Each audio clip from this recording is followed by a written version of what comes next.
This hearing will come to order. Our thoughts and prayers are with those in Brussels in the aftermath of this morning's attack. And let me share with you that in terms of this hearing today, this is the third in our series of hearings to examine challenges facing women worldwide. This hearing will examine the effect of women's participation on peace negotiations and other efforts to reduce violence and to reduce extremism. Unfortunately, we learned just this morning that Betty Bigomi will not be able to join us due to her employer's policy on congressional testimony.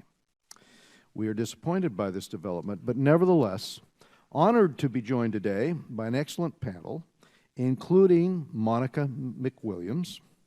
Ms. McWilliams risked much to end conflict in Northern Ireland, blazing a trail for women peacemakers to come.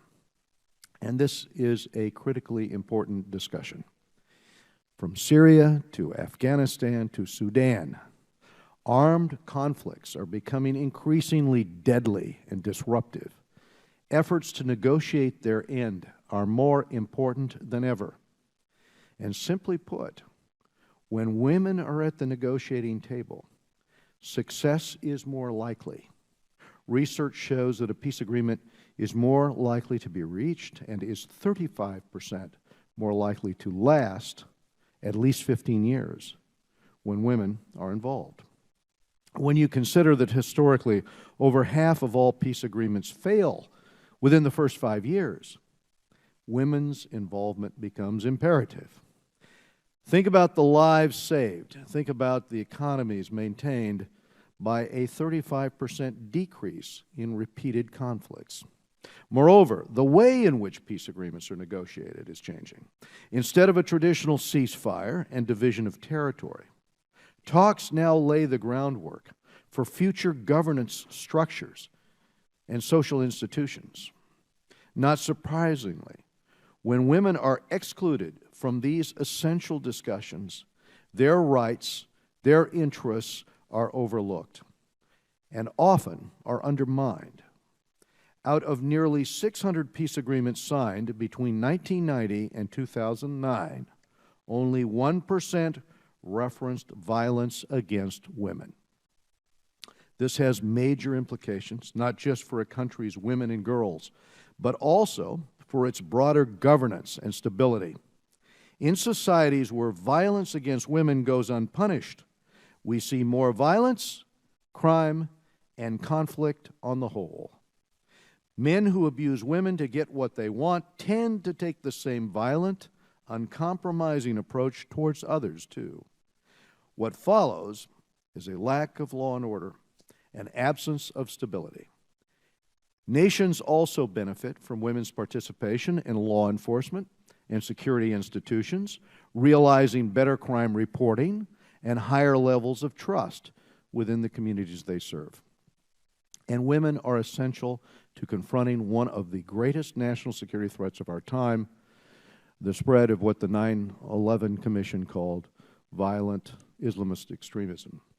Extremist groups are obsessed with suppressing and controlling women, and no one understands this better than women themselves.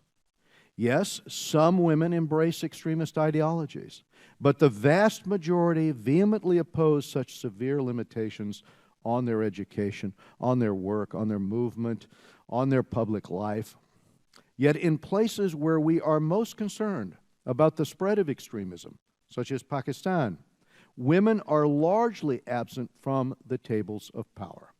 And this seriously limits access to and information from what is arguably the most motivated half of the population, a nation's women.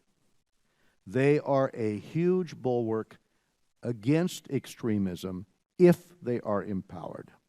U.S. foreign policy has recognized the benefits of women's inclusion in working towards sustainable peace. And while Iraq and Afghanistan have been challenging, our efforts to push for women's participation have been helpful. And current work by the State Department and USAID to train and assist women's groups should be supported. Of course, the struggle for women's participation is certainly not just a foreign concept, and we as a nation are still making progress. One of the important things that men can do is stand with and be deserving partners of women in their fight for representation and equality around the globe. And of course, listen. Women on my staff made the point that we need to do a better job of recruiting female experts for our hearing panels. And I look forward to the day when we have more women serving on this committee. Ambassador Wagner. And because, as I hope today's hearings will demonstrate, the benefit of women's participation and the risks of their exclusion in all aspects of governance and peacemaking are too great to ignore. Let me turn, if I could, to our ranking member, Mr. Sherman from Los Angeles, for his opening statement. Thank you, Mr. Chairman, for holding this important hearing, and as you point out, one in a series of 3 hearings focusing on women and foreign affairs, our others being on women living under ISIS and women in technology. In general, in 20 years on this committee, I've learned that when a country educates its women, when a country allows women to participate in all aspects of the society and economy, that country grows, both economically, socially, and in its ability to maintain communal peace. I want to join you in condemning the terrorist attacks in Brussels and expressing the sympathy of all of us for the victims, for their family members. I look forward to learning why the World Bank will not allow its officials to testify before us. Without objection, I'd like to enter Jan Schakowsky's statement into the record, fine member of Congress who does not serve on our committee. So ordered. Before I touch on the importance of women in the peace process, I want to point out the United States has made, under President Obama, progress in opening the door to involving women in our national security process. We have, of course, a woman as National Security Advisor. We've had women as Secretary of State. And now, just last week, President Obama named General Lori Robinson to head the U.S. Northern Command, making her our nation's first combatant commander. It's not only important, though, that we ensure that women are included not just in the military and national security, but in the peace process and in society at large. In negotiations, it's important to involve people who have a stake in those negotiations. Women make up over 50% of the world, of course. Research indicates that when you include women in negotiations, their inclusion helps produce a more durable peace. According to CRS, one comprehensive review of over 80 peace agreements found that formal or informal inclusion of non-combatant civil society actors in peace negotiations decreased the odds of return to conflict by 64%. Conflict disproportionately affects women and children. We've all seen the pictures, conflict after conflict, of non-combatants and the injuries they've suffered. For this reason, it is essential that women be equal partners in the conflict prevention and conflict resolution process. A review of the research provides abundant evidence that inclusion of women is vital when it comes to preventing and resolving conflicts. For example, women, this of course comes from our witnesses' statements, but I think these few sentences deserve being heard in this room twice. Women are also the first to resist violent fundamentalism, which restricts their rights and leads to increases in domestic violence before the conflict ensues. I think the chairman spoke eloquently of this factor. Increasing the number of female officers improves responses to domestic and sexual violence, as victims are more likely to report gender-based violence to female officers. And finally, in negotiations, belligerents often perceive women as honest brokers. Women can bridge divides and reach out to communities where men might find it more difficult. The chairman pointed to Pakistan as one example of a place where we should work for women's inclusion. I will point out that Pakistan has had a woman as head of state, and I know that everyone in this room looks forward anxiously to the day when we have a woman president. I yield back. This morning, we're pleased to be joined by a distinguished panel, Her Excellency Monica McWilliams. Ms. McWilliams is a professor in the Transitional Justice Institute at Ulster University in Northern Ireland. During the Northern Ireland peace process, Ms. McWilliams held a variety of leadership positions, including being elected to serve in the Northern Ireland Legislative Assembly. Ms. McWilliams received the John F. Kennedy Leadership and Courage Award for her role in the peace negotiations in Northern Ireland. Dr. Abbas is a professor of international security studies, and he is chair of the Department of Regional and Analytical Studies at the National Defense University. Prior to this position, Dr. Abbas held positions at Harvard University and Columbia University, among others. Ms. Jacqueline O'Neill is the director of the Institute for Inclusive Security, a DC-based organization that promotes the inclusion of women in peace and security. Ms. O'Neill oversees all the Institute's initiatives in Afghanistan, Burma, Pakistan, Sudan, and Syria, while also training and advising military and police serving in NATO and serving in the UN and the U.S. military, among others. And without objection, the witnesses' full prepared statements will be made part of the record, and members here will have 5 calendar days to submit any statements or any questions that you have of the witnesses or any extraneous material for the record. So, Ms. McWilliams, if you would please summarize your remarks. Thank you. Good morning, and thank you, Chairman Royce, Ranking Member Engel, Congressman, Chairman, and members of the committee. On behalf of the panel, I too would like to express my sympathy to the injured and my condolences to the families of the bereaved in Brussels, where my own husband is currently working and living. My testimony today is informed by my experience as a negotiator and a signatory to the 1998 Belfast Good Friday Agreement.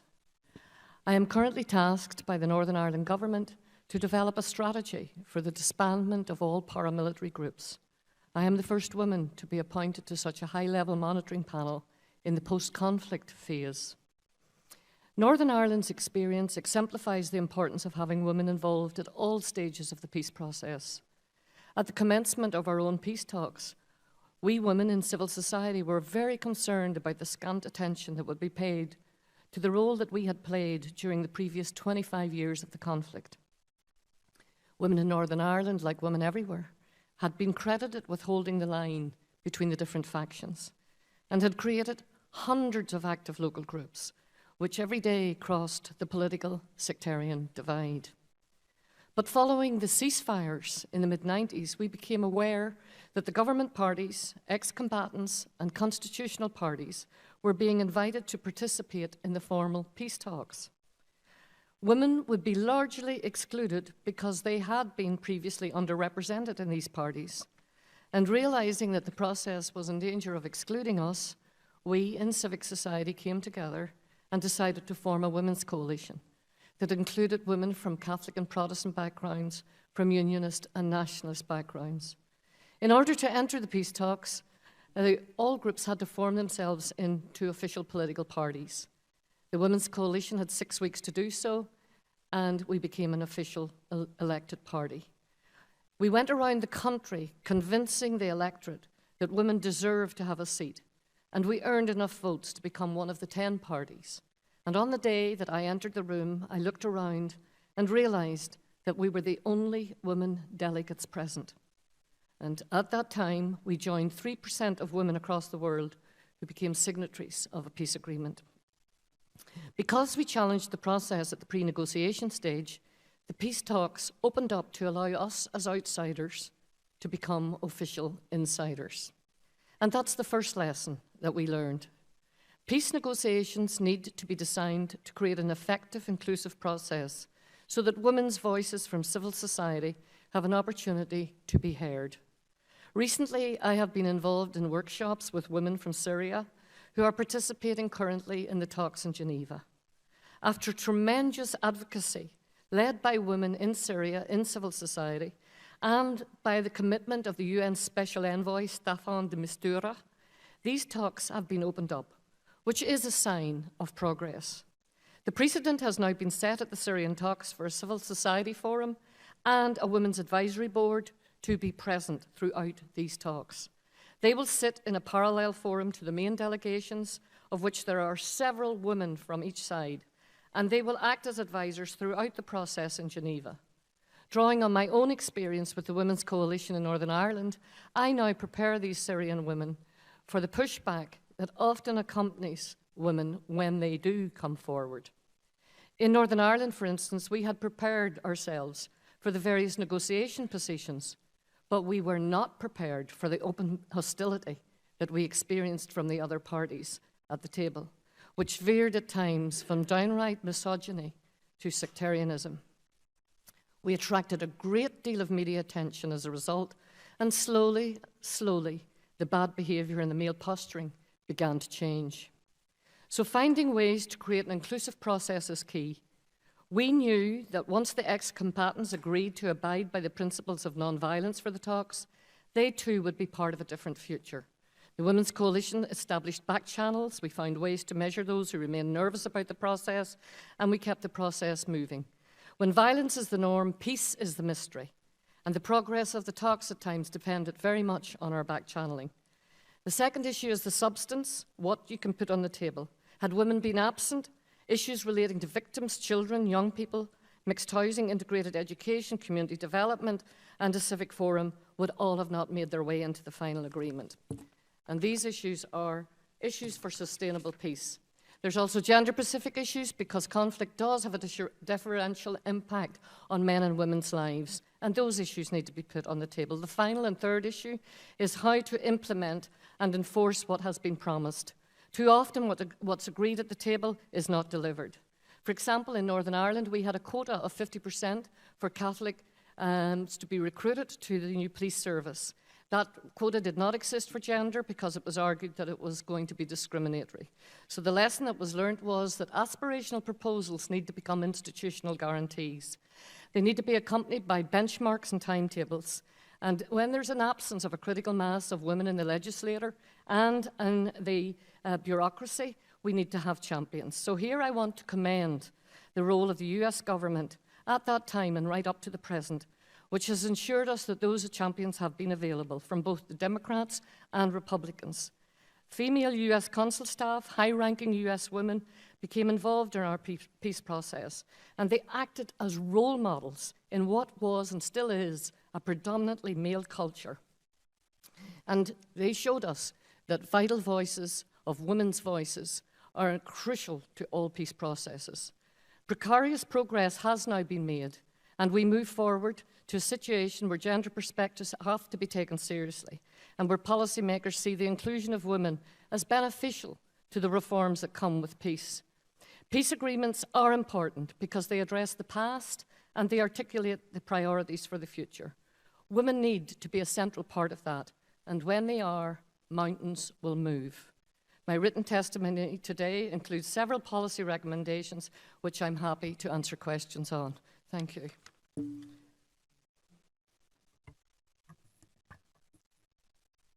Chairman Royce, Ranking Member Angle, Congressman Sherman, and other respected members of this committee. It's a great privilege and honor to be here and to testify and to contribute to this process. Up front, I would argue and give my principal belief on the subject of why, very similar to the comments by my colleague, why more women in law enforcement and broader criminal justice system play a key role. It is often interpreted as an issue of inclusivity, about gender balance or gender equality. It is not merely that. It is much more powerful. It is, in my view, as an academic and as a former police official, in Pakistan, but my 15 years of academic work in the United States and my field studies, mostly in Afghanistan, Pakistan, Iraq, what I've learned is that it is an absolute necessity, a core element of the broader criminal justice system and policing to have more women, because it is directly linked to effective policing. More women are needed not because of inclusivity. It is needed because that is directly linked to effective and good policing. Now, what is the evidence I have to suggest that? Because it sounds very good, at times politically correct in certain contexts, in West especially. I have two sets of evidences. One is very brief profiles that I'll share with you of 5 women whose work at one level inspired me, but with whom I worked firsthand. I saw their enthusiasm, I saw their clarity of mind, I saw their empathy, and I saw their contributions as security professionals, both in terms of scholars and experts and as police officers. And then I have a few items based on pure empirical academic research. The 5 profiles. And I'm a proud American, but I love Pakistan. I had worked with, as a Pakistani, worked with Benazir Bhutto, the deceased prime minister. I'll just add 2 or 3 things. The first woman ever to become head of any Muslim state. The clerics in Pakistan, the religious extremists, had issued a fatwa, an edict, saying a woman cannot be head of the state. The people of Pakistan voted against that and elected her. Then she was just cornered by the Pakistani military establishment, who thought she's a security threat. That was the headlines. That she's a security threat, she cannot even go close to the nuclear installations. What she did in her first 6 months, she invited the Indian Prime Minister Rajiv Gandhi, negotiated a deal saying both countries will commit not to attack each other's nuclear installations. A huge deal. Finally, I'll jump to her final days, and I remember, and I had met her here, when she went back, and I'm personal witness to that, she was very clear that she was walking into a death knell. She thought she will stand up to extremists, and she lost her life. She gave her life. The message, from my point of view, she showed, more than any man in South Asia or Middle East, she showed that standing up to extremism matters. My second example, my mentor, Jessica Stern, who I remember sitting in her class, actually on the eve of 9/11. That was my first few days in US. She was the professor of security studies and terrorism. And what I've seen in her work, she went to Pakistan, among other countries, interviewed religious extremists.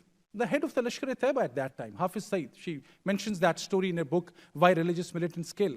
By her work, she created a new precedent as a security expert, scholar. And that contributed significantly for both men and women. My third example is a Pakistani police officer, Maria Taimur, who opted, she was a police officer in Pakistan, she opted that she'll not go for a desk job, she will go and take up job as an operational commander. My fourth example, a very important one. I'm proud to mention one of my students, a US Army Colonel, Colonel Martha Foss. She served as an advisor and as trainer for Afghan women judges. I asked her 2-3 years ago in my class, amongst many students, what are your hopes and expectations when, as US AFPAC hands at my college, at College of International Security Affairs, when you'll go back after the master's degree, what are your hopes and expectations? She said something which is still entrenched in my mind. She said, sir, I'm going back because I saw hope in the eyes of the women judges that I trained. I'm going back for them. My final example, Jane Tonsley, a British police officer, who as president of the International Association for Women Police, created new partnerships, empowered women to come together from all over the world and created new precedents. So these were these 5 stories I thought I'll share because, one, I knew all of these 5 and worked with them, greatly learned from them. And then now, secondly, it builds for my just 5 sentences on what the empirical studies tell me. These are maybe my personal ideas. 5 things empirical studies tell us. Number 1, whenever there are more women in police, they de-escalate violent situations. Whenever there are more women in police, and these are experiences from actually studies from the United States, that there are less complaints. When there are more women, there are less complaints about excessive use of force by police. Then, crime, this is from European Union countries, wherever there are more women in police, there are increased cases of crime reporting, especially about women. Last but not the least, CVE, Countering Violent Extremism and Counterterrorism. And if I may quote from one of the major studies, it says clearly that wherever there are more women, the designing and the mechanism through which we approach extremism, that design and mechanism improves. So I'll conclude with this. Thank you for, I'm going a little over time, but my final sentence is, so what can we do based on these two sets of things? I would say, number one, first and foremost, we should think about involving more women in advisory positions. Whenever we have these missions across in fundings, there have to be more women involved. Secondly, there have to be more funding to look at how in the academics and the policy world, investment in them to see how women, more women in police has a direct impact on better policing. And last but not the least, greater recognition of the works done by female leaders, such as Benazir, such as the president of Kosovo, who was a police officer, and like my colleague here, who have done tremendous things for rule of law, for empowering women, but most importantly, for justice. Thank you.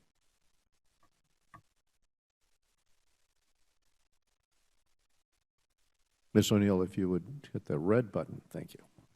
Chairman Royce, you've put a crucial topic squarely on the agenda of one of the most prominent committees in Congress. Thanks to you, Ranking Member Engel, Mr. Sherman, and all members. For more than 15 years at the Institute for Inclusive Security, led by Ambassador Swanee Hunt and thousands of members of our global Women Waging Peace network, we've increased the inclusion of women in peace and security processes. We know very well that today's hearing topic has always been rich with anecdotes. We hear about centuries-long traditions of women mediating between warring clans in Afghanistan and Somalia. We listen to pioneers like Monica and Betty Bagombe from Uganda, whose testimony is available online, and who literally walked into the jungle amidst a brutal civil war to sit down face-to-face with Joseph Kony and convinced the LRA to sit down around the table with the Ugandan government for the first time ever. Just a few months ago, we even heard a story from Afghan women describing watching the very subtle recruitment of young men into violent extremist groups at weddings.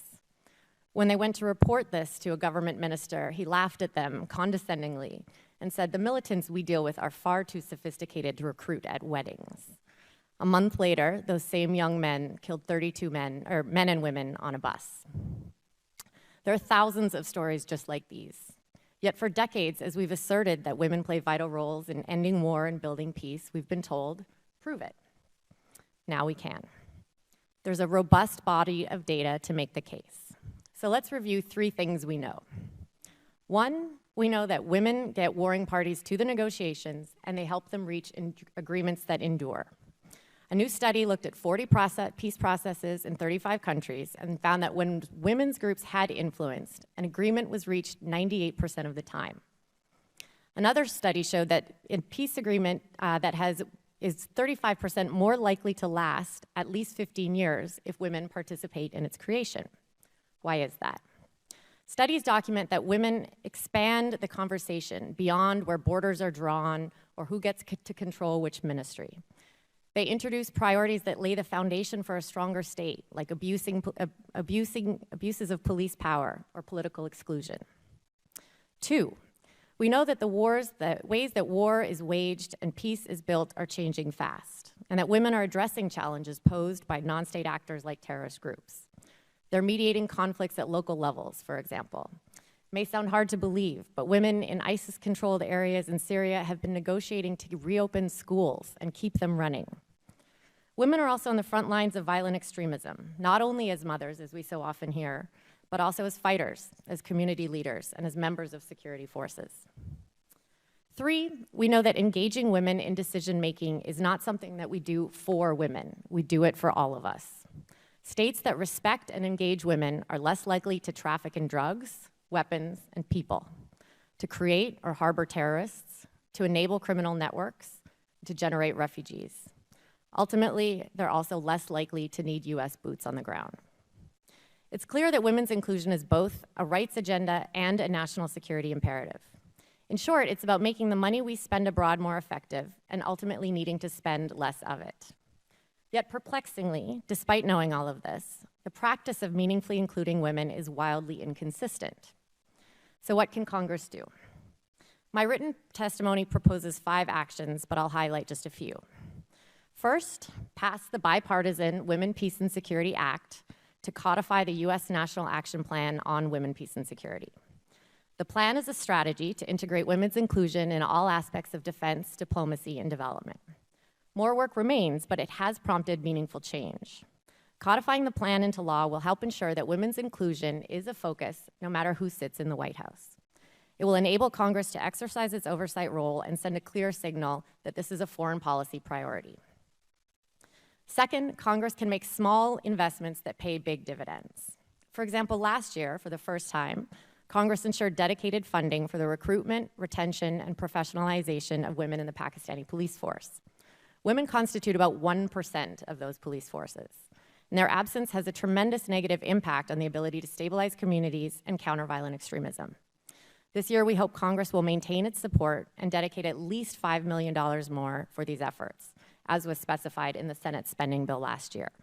To put this in perspective, this is a tiny, minuscule fraction of overall US spending on terrorism with significant and disproportionate results. Third, ask targeted questions at every hearing, particularly of nominees. Imagine if a potential appointee was asked how the principles of the US National Action Plan are reflected in his or her priorities. Even the fear of simply being caught without an answer would prompt meaningful reflection. And fourth, as the chairman and his staff apparently referred to earlier, when holding hearings related to international crises, peace, stability, and security assistance, be sure to invite a significant number of female experts. Brookings did a study last year looking at the 45 congressional hearings on the Iran deal over 1 year. Out of 140 named witnesses, only 6 were female. And as one creative pundit pointed out, that demographic breakdown is strikingly similar to that of Iran's own parliament. The evidence could not be clearer. When women are included, societies are more stable. We can't afford for this to be an afterthought. As a member of our network from Afghanistan recently said, the world talks about including women. The extremists are already doing it. By convening this hearing, Congress sent a powerful signal of bipartisan support to the millions of the women around the world who are seeking a voice and a role. The legislative action that I hope will follow would be a meaningful declaration that their work is valued and that the U.S. Congress stands behind them. Thank you. Thank you, Ms. O'Neill. The first question I would ask, in our first hearing in this series, we learned about ISIS's horrific use of sexual violence to devastate families, to devastate communities.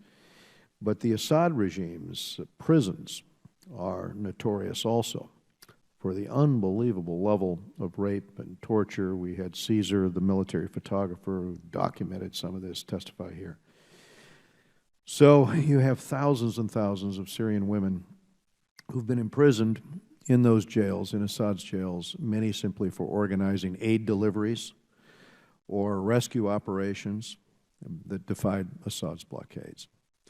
So, Ms. McWilliams, you've been helping to train Syrian women who are now participated in this latest round of the UN-brokered talks. In a traditional society like Syria, where even the suspicion of rape can break families apart, can you speak a little about the importance of women's inclusion to address the long-term effects of widespread sexual violence in conflict? Thank you very much, Chairman. And let me give you a picture of what it was like last month when I was with the women. And word came from Riyadh that there may be some detainees going to be released as a confidence-building measure in order to get the talks started. And so we asked the women to sit down and consider which women would be on a list if they were to be released. And therein lay the first problem. There was a documented list and a non-documented list. And the women started to argue about whether they could switch some of the women who were undocumented because their parents had come to the women and said to them, "We do not want anyone to know that our daughters are inside Assad's prisons, because when they get out, this will be an issue of their honor." And so the women had to carefully negotiate that night which women would go on the list and be sent back as a confidence-building measure before the talks would start, that a number of them would be released, both women and children. And that, for me, coming from a different culture, was a real lesson. So the issue of sexual violence is horrendous. There were women in the room who had experienced sexual assaults and who had been raped in all-male prisons and who couldn't speak. And they also said other women got up and expressed their solidarity towards them and apologized to them and said, "We are so sorry that you were left alone." But again, we in the community were told not to single you out in case this word came out, that you were there.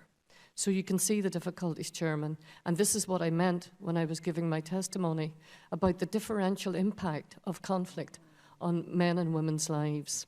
The other issues that we're facing are in the refugee camps. The women were telling us that in some of these camps, ISIS were trying to take the camps over. They were incredibly courageous, incredibly resilient, and they were refusing to let that happen. There were some concerns about the Sharia courts being used to make judgments on very young girls who they knew to be raped. And so that was also an issue.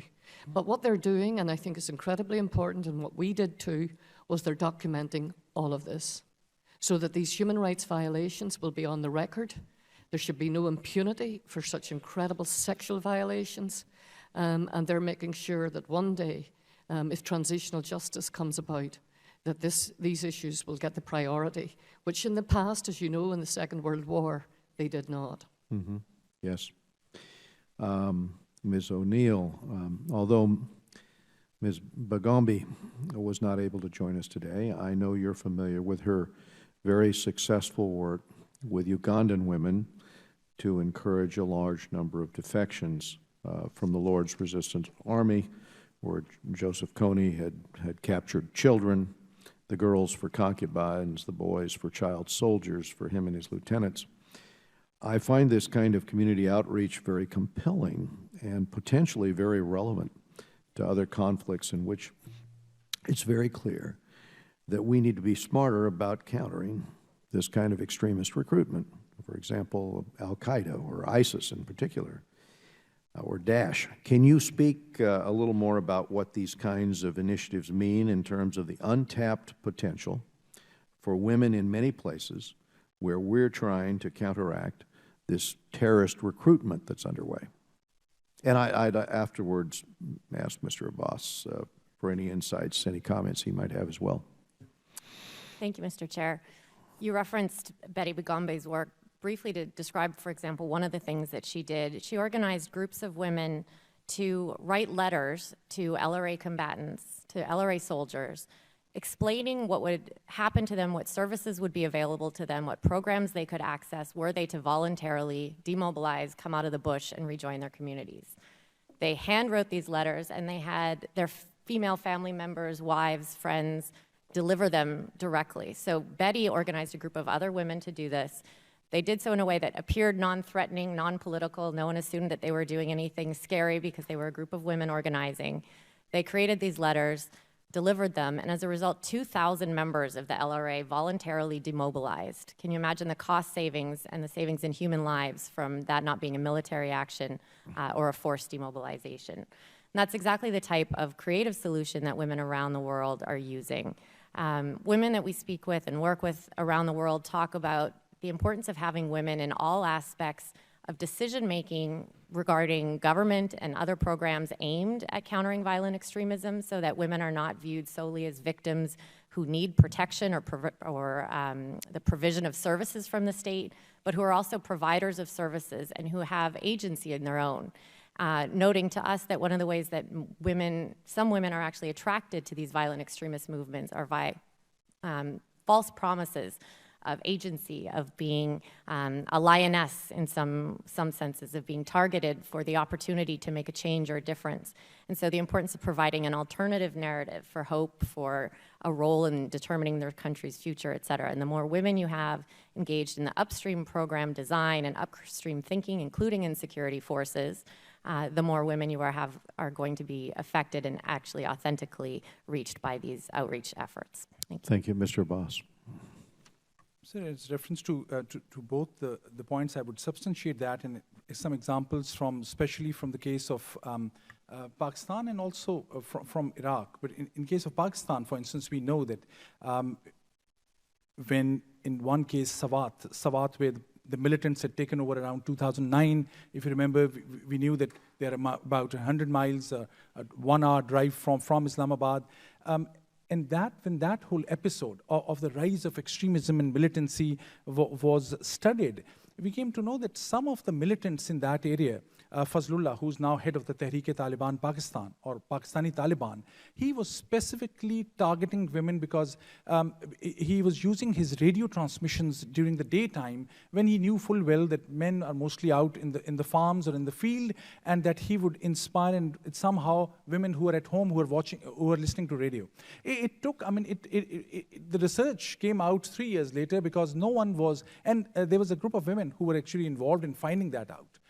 So that substantiates the point that even when in these cases where extremists and terrorists and radicals try to use all channels available, somehow in case of South Asia, it is women, whether they were human rights activists or whether they were from the law enforcement or security agencies, when I'm saying, I'm thinking again because there are so few, but those who are in the civil society. Civil society in Pakistan and Iraq has played an important role. Also, an example, recently, we had a young woman from Iraq, actually, who came at College of International Security Affairs at NDU and spoke about that her father was a Shia and mother was a Sunni, and how she was working in Iraq now to bring both the sectarian groups together. So there's a lot of evidence. It is an issue of empowering them. And if I make, just quote in brief, one of my colleagues, a British police officer who I've quoted in statement in length, she had said, we often forget that we talk about equipping women and we talk about empowering them, but it is also about, at the end of the day, enabling them. And that enabling role is mostly in the hands of men, whether it is about towards the extremism or the other side. So we have to focus on the enabling part. Women and girls like Malala.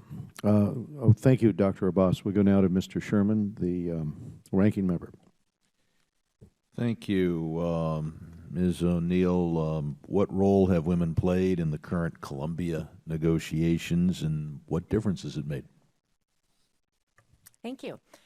So women have played roles on all sides of the conflict in Colombia for decades. One of the least known aspects of the current round of negotiations is that women were very instrumental in getting the parties to the talks. So in the pre-talks phases, we pay a lot of attention to the talks that are largely deemed right now as successful. We hope there'll be a ceasefire announced soon.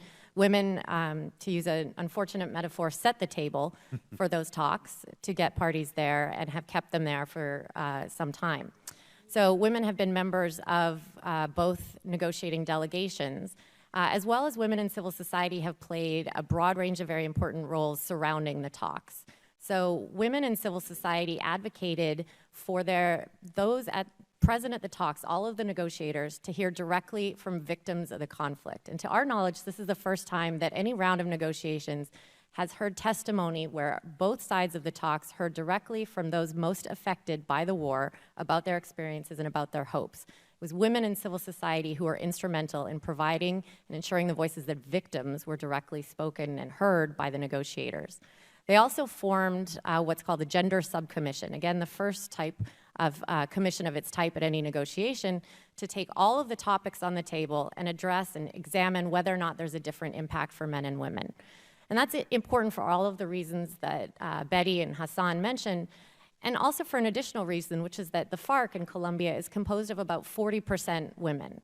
So the Colombian military, for example, has about 1%, the FARC has about 40% women. So when we're talking about the next stage of demobilizing paramilitaries and bringing them back into communities, typical programs of reintegration we see time and again around the world discount the fact that there are women present, and they do things like train them to be hairdressers or seamstresses. And we're talking about women that have commanded platoons and battalions, fought in the jungle and carried weapons. And so women around those tables, women designing those programs directly, are going to know exactly what it's going to take to get women out of the FARC and back into communities in a meaningful way. So in conclusion, their response and their impact has been substantial. Thank you. Dr. Abbas, I've been trying to understand Pakistan for 20 years. You describe a Pakistan that one time elected Benazir Bhutto and ignored or discounted the fatwa against her gender. And of course, there were a lot of people who voted against her for reasons that had nothing to do with her gender. Now I see a Pakistan in which girls are attacked for going to school. Those who try to punish their attackers are attacked, and those who attack are glorified. Has Pakistan changed, or have these very different views on the role of women been there and had substantial support for decades? Thank you very much for that question. I'll be candid. I saw Pakistan drifting towards extremism in a very step-by-step fashion from the Afghan jihad years onwards. And I'll not go into that history, you know that better than me. But that changed Pakistani dynamics when militants from 40 different countries, exactly the way it is happening with ISIS today. When those militants from all across the world came in, Pakistan housed them. And thinking they will use them in Afghan jihad, which US was on board, Saudi Arabia was funding, everyone. But they forgot, the Pakistani security establishment especially, that those people who were performing those roles had an internal agenda as well, which was a radical, extremist, non-democratic, non-pluralist Pakistan. And those forces who, for instance, all the religious parties together could never win more than 8 or 9% of the vote, ever. But then there was one stage, they became very powerful. I would argue one of the reasons why that happened, and this is honestly and frankly not very much discussed in, I would say, US policy circles, the idea of authoritarianism and military dictatorships. If I may take liberty, General Musharraf, I worked with him, great man, his heart was in the right place, but the damage that his authoritarianism did to Pakistan was also irreparable. So it is Pakistan's involvement in conflicts, Pakistan's entrenched rivalry with India, which they think anyone who's fighting in India is doing a freedom fight, and how all those people have radicalized Pakistan. And then, last but not the least, these authoritarianism issues and no investment in education. When I say no, it is less than 1% investment. So with all the Kerry Lugar bill and Kerry Lugar-Berman bill contributions, which I think was one of the best things we did, the trend towards extremism in Pakistan has been growing faster than what we were from outside investing or what the Pakistani progressive elements were doing. The progressive elements were sidelined because Pakistan was derailed from democracy. I think these are the three very critical factors. With continuation of democracy, people like Benazir will become powerful. I'll try to sneak in one more question.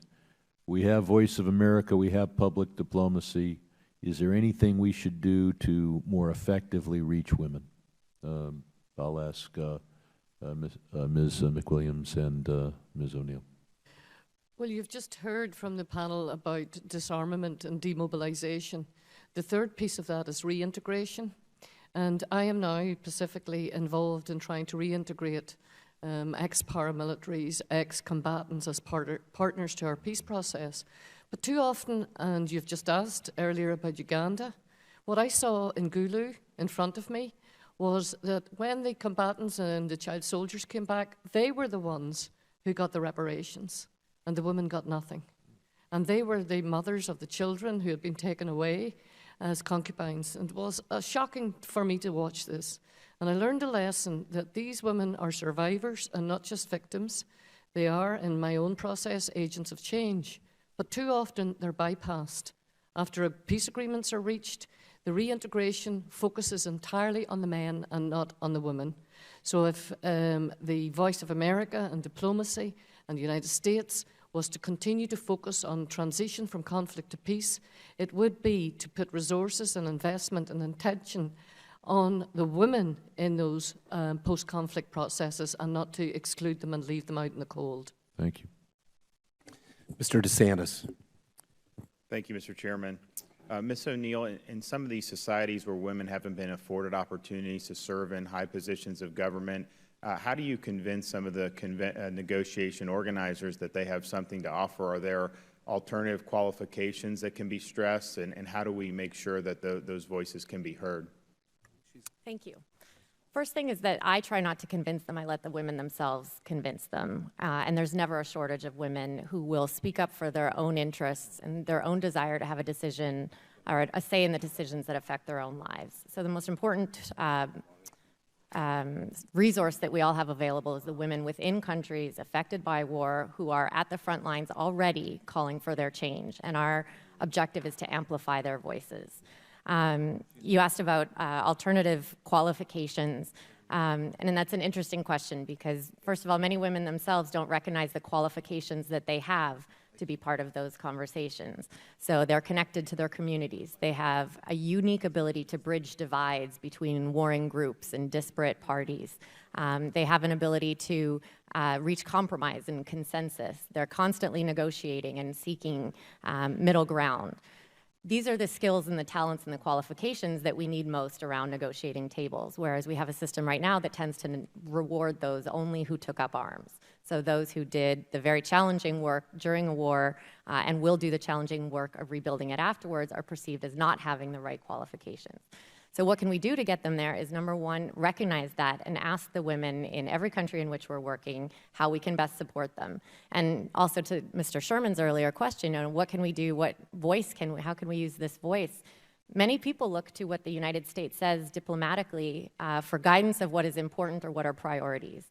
And when the U.S. is speaking about it, when it adopts a national action plan, when it codifies it into law, the U.S. is making a clear statement that women's inclusion is not an add-on or an afterthought, but that we see it as core to actually achieving all of the rest of our foreign policy objectives, and that it's not something that can be culturally discarded or left in the hands of only a few people, but it's something that matters to us. So in all of our strategic dialogues, Pakistan-U.S. strategic dialogue, pre-negotiations with the Taliban in Afghanistan, anywhere else we have significant high-level negotiations or contact, our most senior diplomats, and not just women, but men too, should be raising this issue and emphasizing to all of our partners the importance of women's voice for the exact purpose of their being able to enhance the endurance or the sustainability of any agreement that's reached.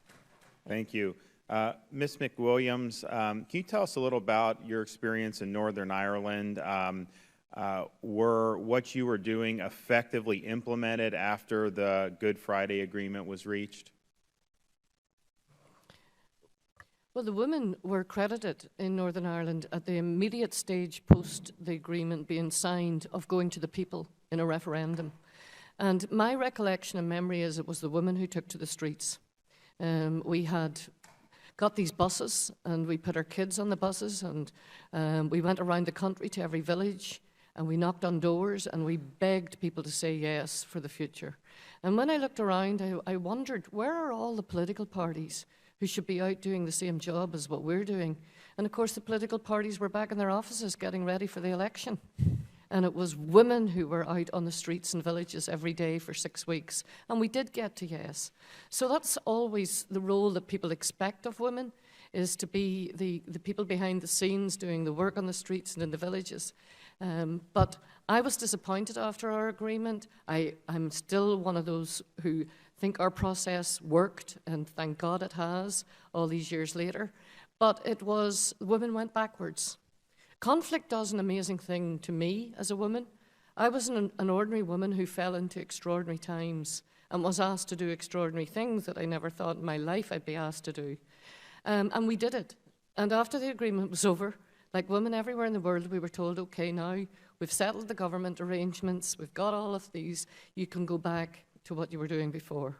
And we lost out. And that's why, in answer to Congressman Sherman's earlier question about diplomacy, that's where we needed the United States.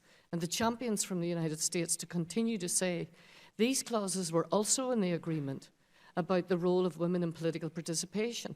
Where's the timetable for that? You were able to release all the political prisoners 2 years after the agreement was signed. How come you couldn't increase the role of women in political life? A much easier thing to do, you would think, than releasing people from jail. It has still not been implemented. That's where, for me, the US diplomats came in. And we had US special envoys. From the Republican side, we had Paula Dubrovsky. And earlier, the First Lady came and pushed all the time, as did the first ambassador under President Obama, Milan Verveer, as the ambassador for global affairs. These roles are incredibly important. And the last thing I'd say on this is I learned so much from my experience that I'm now giving this experience to others who are in the same process as the women in Colombia, the women in Syria, and anywhere else, because this also was something America did for us. NGOs enabled us to go and speak to women in other transitions. And the people who know best about those experiences are the women who have been through it themselves, like me. And so again, the United States was incredibly important because we didn't have the resources, we didn't have the finances. And that's where that role was important and still remains important, where we can exchange our lessons from our own conflicts with women all over the world. Well, thank you for coming. I've really appreciated your testimony, and I yield back. Thank you. Mr. Connolly. Thank you, Mr. Chairman, and thank you to the panel for a fascinating set of conversations. It is interesting to note, Mrs. McWilliams, on your last point, that the last 3 presidents, including the current president, have each chosen a woman to be Secretary of State. Our #1 diplomat, who've traveled all over the world and at the UN, in conflict situations, in negotiating in diplomatic situations. It'd be interesting to think back on that at some point. Did that serve as a change agency? What changed, if anything, by having a female face, an American female face, in front of lots of different cultures that would find that difficult to accept in their own cultural milieu? Well, let me tell you how important it was, and I have met all 3 secretaries of state. All 3 of them, at different stages actually, have been in Northern Ireland. For such a small country, we attracted a great deal of attention. I've been there myself. And for which we are very grateful. But it did make a difference. When we went to the peace table, Congressman, we were told the only women that should be at that table are the women who are going to polish the table. We were told to go home and breed for the country. We were insulted. We started an insult of the week notice board, and we hung it outside our office. And we put the person who was making the insult's name on the door, or on the board, and the insult. And eventually it stopped. But it definitely stopped when women from the United States in these high-ranking positions came into the country and said, this behavior is not acceptable. They didn't, in diplomacy, actually call it that, but they told us that they would encourage us to challenge it, they'd be behind us, they'd stand in solidarity with us. And I now hear from some of those high-ranking women that they've saved women's lives in the countries that they've been in. When we get a photograph standing next to them, suddenly we're elevated into a position that we never were before. Well, and that is so important. Good God, Mrs. McWilliams, imagine if we actually elected one as president. But that's a different thought. Dr. Abbas and Mrs. O'Neill, Ms. O'Neill, I'm really struck by your testimony because I wonder if you'd address this. I am struck with the fact that the cultural barriers in some places are so enormous to the point where a figure we'd point to, a feminist, a self-confident, accomplished professional woman here is actually seen as, in very disparaging terms, through a cultural filter in some other places. and all kinds of Western stereotypes imagined about who this person is, and as a justification for, frankly, putting her or women in that cultural milieu in their place. And here's my question to you both. How do we overcome that without ethnocentrism on our own part? We make value judgments about what we consider subjugation, the non-empowerment. But in a different cultural setting, that's the proper role. And how do we address this to further the empowerment of women and to finally take advantage of the productivity of half of humanity? Thank you. First, we have to be extremely careful who we allow to define culture. So do we let the Taliban in the year 2000 define culture? Do we let the Afghan women who have fought so very hard on their own merit for the last 16 years to define culture? We have to look inside the culture at the various forces within it. And I think one of the most dangerous things that we can do is take a surface look at culture, believe we understand it, and then end up supporting really only those who have a vested interest in preserving the culture or, more realistically, preserving power. So what we have to do is ask women within those communities, and that has to be an authentic conversation. It can't be a 45-minute meeting one time only, but to ask them how to support them. So in my perspective, culture informs tactics. It doesn't inform our fundamental strategy, our fundamental values. So if we believe that it's a value, equal treatment is a value, an opportunity, that women have a right to do that, and that women's presence is actually an investment on our part, then it's upon us to ask how we can do that, how we can work with those women in a way that makes the most sense. And to keep in mind that the entire, this whole issue is not something that originated in the West. Even at the United Nations, the topic was first brought up by countries from the Global South, from Rwanda, from Bosnia, women who'd lived in the war, who had these vital experiences of being on the front lines, of stopping the conflict, of building communities, putting them back together, et cetera. And then they are the very ones who sometimes hear, often from Western policymakers, that, you know, it's against it's against your culture for you to be around this table. So we have to listen to the women saying, allow us to define our own culture, our own changing culture, to recognize that war changes culture, and to allow us to assume the role that we want to play for ourselves. I don't want to diminish the importance of doing this carefully and with great respect, but to simply say that it's culturally inappropriate or it's culturally fine for certain practices to happen in some place versus another, when in fact it's against what we fundamentally stand for and value and that we know is to be efficient, isn't an effective argument. Congressman, I would mention three things that first come to my mind. And the examples are, in one case, beginning from Pakistan. For instance, there's in many, when I say Pakistan, I mean actually South Asian states and many Middle Eastern states, it's the common feature of the cultural notion is that women are not seen in roles of national security or as police officers or as even intelligence officers or who are coming out defending their nations, defending their societies. And that's, that role, 2 or 3 examples tell us, can change very quickly. Indonesia. In Indonesia, what they did very smartly was they started appointing women as judges of what they call the Islamic courts. And that had a huge impact. More women started coming out, decisions started changing. Turkey did the same thing in their policing sector. In case of Pakistan, before Benazir Bhutto, I think there were hardly any women who you could mention who was playing any important role, but now, whether it was an ambassador from Pakistan, Sherry Rahman, who was ambassador to US, Malia Lodi, who's currently Pakistan's ambassador to UN, so many experts from the human rights side on the security, security expertise has been developed because that one agent of change inspired and motivated so many others. So anything we can do to support that, for instance, my question is when the counterterrorism money was given to Pakistan and other countries, that was somehow always tilted towards the very, very military side of things. We never thought that law enforcement and criminal justice system can actually help defeat extremism or militancy. Then when we started thinking about it and started giving money to the law enforcement forces, women issues or their representation was never a priority. It is now becoming, thanks to all of you.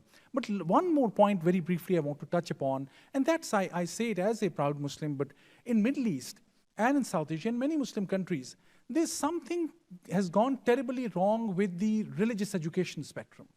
And even though in Muslim history, I can mention so many women, there's just one I'll mention, because I think, and I heard from Benazir Bhutto that she was inspired by that Muslim figure. Although if I today do a survey and ask Middle East, with all the due respect, I have great friends there, I go there all the time. If I ask them about any historical Muslim figure who had played a prominent role, probably they'll come up with very few names. One name, Zainab. Zainab was a granddaughter of the Prophet, but she had taken a stand against Yazid. Yazid was a caliph, a Muslim caliph of the 7th century.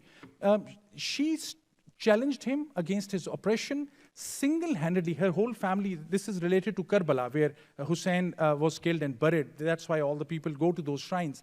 But the message of Karbala or Hussein, or that biggest tragedy, was not propagated through men. It was done through a woman named Zainab. And if I ask today most Muslims about it, the tragedy is, yes, the Sufis would know, the Shias would know, most Muslims would not be able to tell me this prime example of leadership. So something has gone wrong in those cultural religious issues as well, I must say. Thank you, Mr. Chairman. Thank you. The gentleman's time has expired. Without objection, would pleased to recognize Congresswoman Ann Wagner.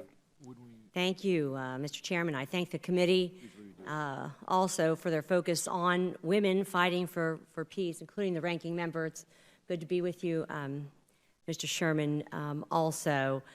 I thank the chairman for his kind invitation.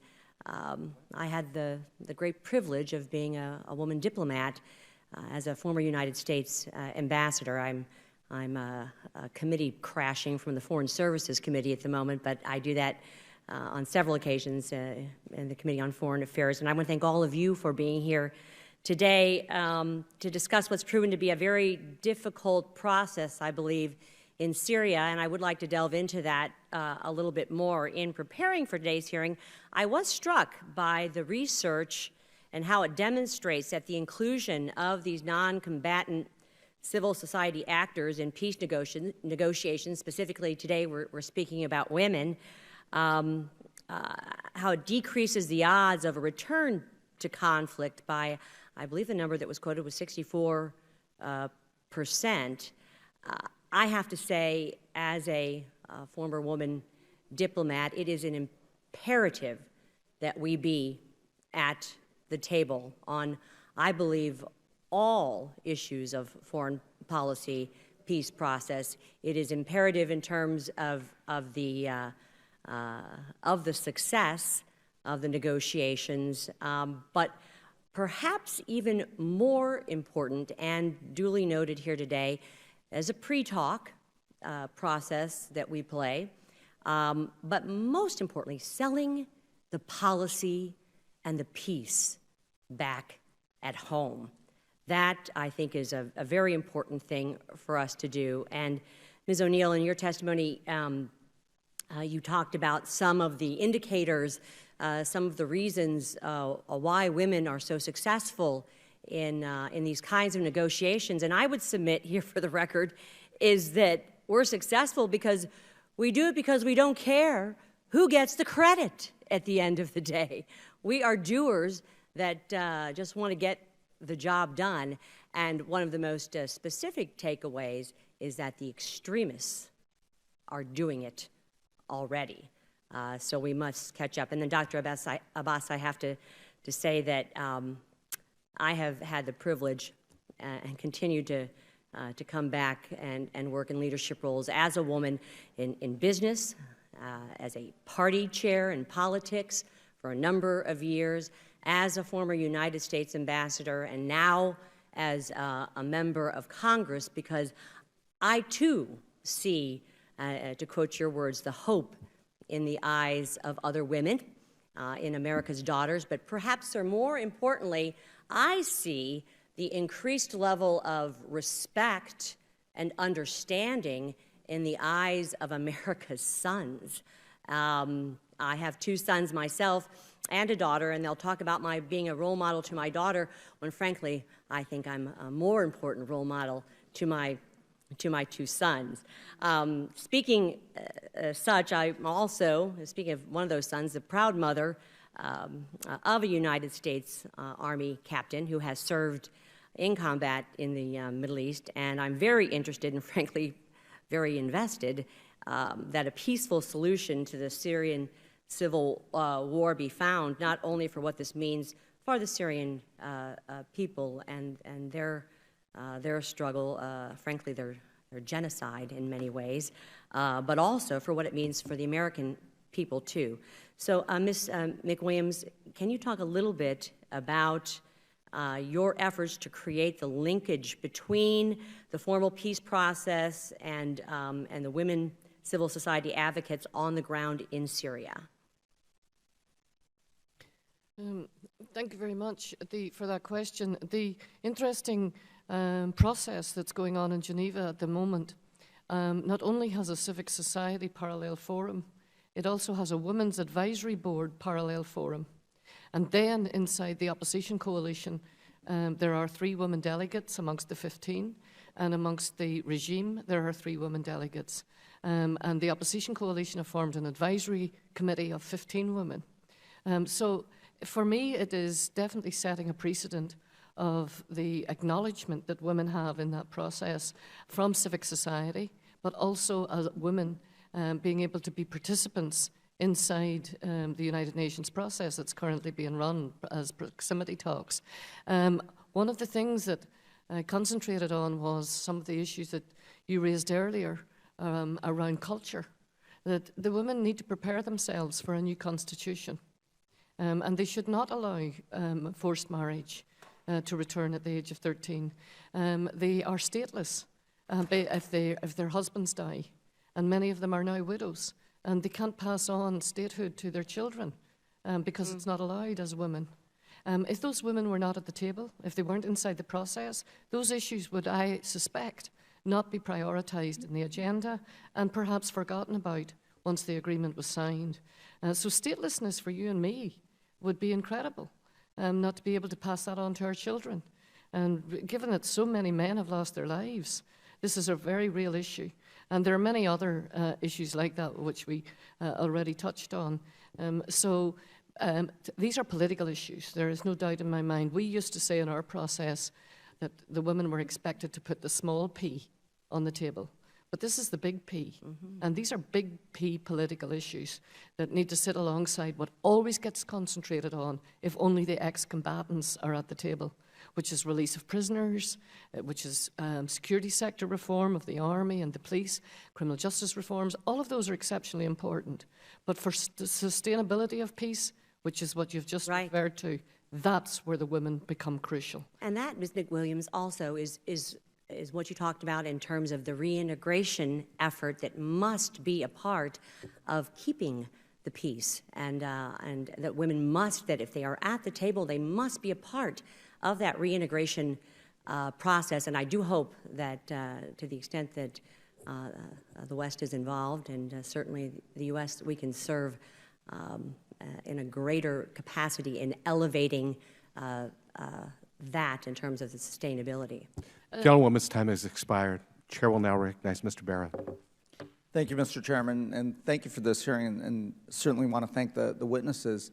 Here in the United States, this is Women's History Month, and when we look at great women throughout our history, whether it's Eleanor Roosevelt, Rosa Parks, or Harriet Beecher Stowe, who President Lincoln credits with very much ending slavery in the United States, we still have a long ways to go in our own country to elevate the role of women. If we think about women are over 50% of the population in America, over 60% of the undergraduates, over 60% of the master's degrees, yet less than 15% of the CEOs in the United States are women. Less than 5% of CEOs of Fortune 500 companies are women. Here in our own politics, in Congress, less than 20% of congressional membership are women, and only 10% of the governors around the country are women. So we have a long ways to go.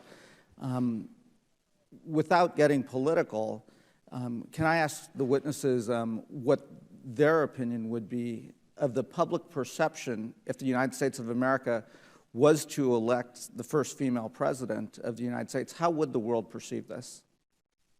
You know. I think that will be fabulous, number one. I think that will have a huge impact.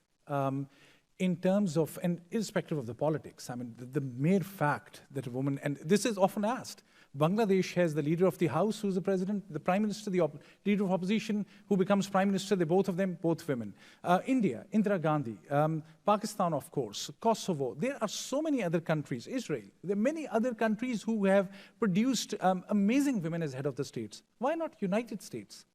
We often hear this question. I think, yes, it is recognized that the women empowerment, that the way it has happened in the United States is unparalleled also. I mean, that is recognized. I think what was mentioned was so true. It is an issue of respect that women get as equal. And there's no doubt that U.S. is recognized for that. But political positions, I think they also have an impact. The message will be very strong in itself if that happens. And you know, just to play on that, within the Muslim world, you touched on, Dr. Abbas, you know, the fact that women are not often given a seat at the table, et cetera. If just the symbolic nature of the leader of the free world being a female in negotiations and so forth, do you think that elevates the role of women and empowers women? I think most certainly. I would say when Secretary Clinton at that time she had visited Pakistan and she was the first any outside leader who walked into Pakistan into a shrine, which was of a very famous saint. Those pictures, if you Google U.S.-Pakistan relations, that pictures still come up very right up front. So this impacts. I think most of the countries, I'm thinking more of the Middle Eastern states, they will have to seriously think about it. Probably they'll have to appoint a few senior people. So this will have a cascading impact, I think. Right. Ms. O'Neill. So certainly I think the number one qualification has to be someone being qualified. They have to be able to fulfill their role. Fortunately, there are 3.5 billion women in the world, and I'm quite certain that at least one would be qualified to assume the leadership of any major country or organization.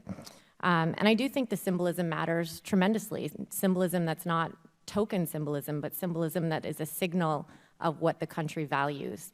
And you know, people outside of this country are extremely smart. They understand when something is token or when something is sort of a patch to hide something else, versus when something is a signal that there is authentic change in a country and that there is a pipeline of women coming up at all levels, in all ranks, and in all fields, who are not just one woman in top leadership, but a pipeline of women who are going to be positioned to serve in a whole range of areas. So it does send a powerful signal, yeah, and it's noted. Mr. McWilliams. Most certainly, because I know the former First Lady and Secretary of State personally, and believe it or not, we again are such a small country that she has come back time and time and time again and to make sure that our peace process kept going.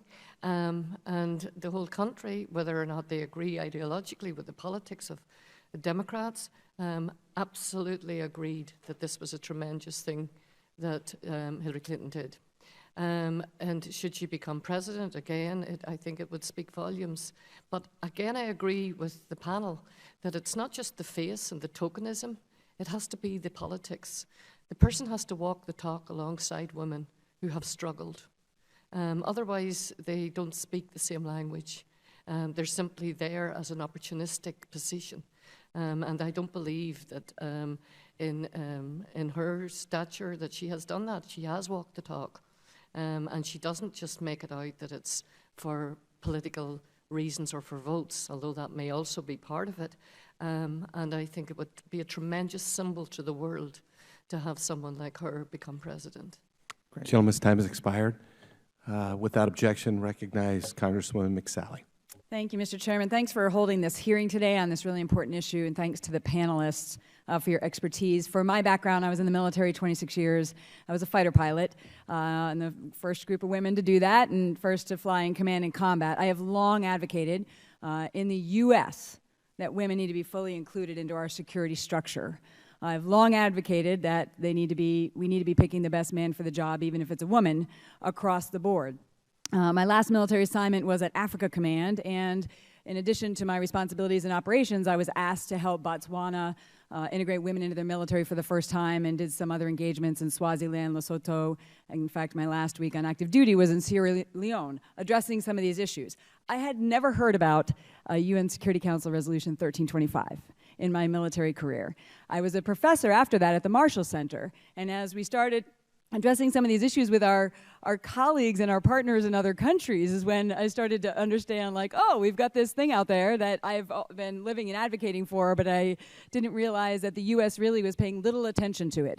I was excited to see that we were finally coming up with our own national action plan, and quite frankly, when we finally rolled it out, I was shocked to discover that our focus was arrogantly on how we're helping other countries without looking internally and realizing at that time we didn't even allow women in all positions in our own military, for crying out loud.